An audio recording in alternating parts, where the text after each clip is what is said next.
শ মহিলাই কৰিলে থানা ঘেৰাও।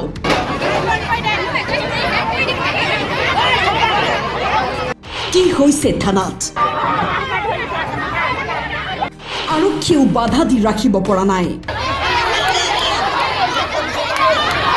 দুই সন্তানৰ মাতৃৰ সন্ধান বিচাৰি শ মহিলাই অৱৰোধ কৰিছে ৩৭ নং ৰাষ্ট্ৰীয় ঘাইপথ। বিগত ৬ দিন ধৰি নিৰ্দিষ্ট হৈ থকা বীণা কোঁৱৰ নামৰ মহিলাগৰাকী গ'ল ক'ত? প্ৰতিবাদী মহিলাসকলৰ অভিযোগ ১৪ মাৰ্চৰ পৰা সন্ধানহীন হৈ থকা বীণা কোঁৱৰৰ স্বামীয়ে পত্নীক হত্যা কৰি কোনো অজ্ঞাত স্থানত মৃতদেহ লুকুৱাই ৰাখিছে। আমাক বিচাৰ লাগে, আমাক জীৱিত হলো মৃত হলো আমাক মুঠতে লাগে, আমাৰ ছোৱালী আমাক লাগে। সিহঁতৰ ঘৰৰ পৰা নাইকিয়া হৈছে, মুঠতে আমি লাগে। আৰু আমি ইমান প্ৰমাণ দিছো, পুলিচে একো প্ৰমাণ আনিব পৰা নাই।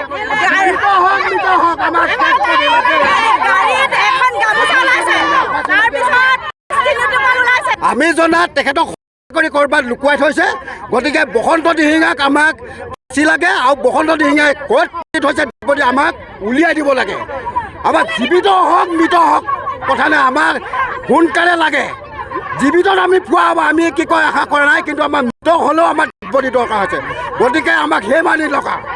যেতিয়ালৈকে মানে নেপাওঁ তেতিয়ালৈকে আমাৰ আন্দোলন চলিয়ে থাকিব। বাকযুদ্ধত লিপ্ত প্ৰতিবাদকাৰী আৰু প্ৰশাসন ওলোৱা নাই কোনো সমাধান। আজিলৈকে সিহঁতি আজি 6 দিন হ'ল কেলে উলিয়াব পৰা নাই। আইচিউ ডিমৌ আইচিউ নিতা আইচিউ পইচা খাইছে, বাকীখিনি সিহঁতি মাতি আনি থকা নাই আহিছে। সিহঁতে সেইবোৰ ধান নাই নাই, আমাক তেলে কথা কয়। আজি 10টা বজাত মাতি আমি সেই উলিয়াম বুলি কয়। সিহঁতি আজি ইয়াত মানুহ গোটাই আমাক গেট মাৰি থৈছে। আমি গেট চেট ভাঙি দিছোঁ অলৰেডি। আমি সেইকাৰণে আজি পথ অৱৰোধ কৰিছোঁ। এফালে যোন আহে আমি কাকো যাবলৈ দিয়া নহ'ব। ডিমৌৰ পৰা ইফতিকাৰ ৰহমানৰ ৰিপৰ্ট, টাইম 8।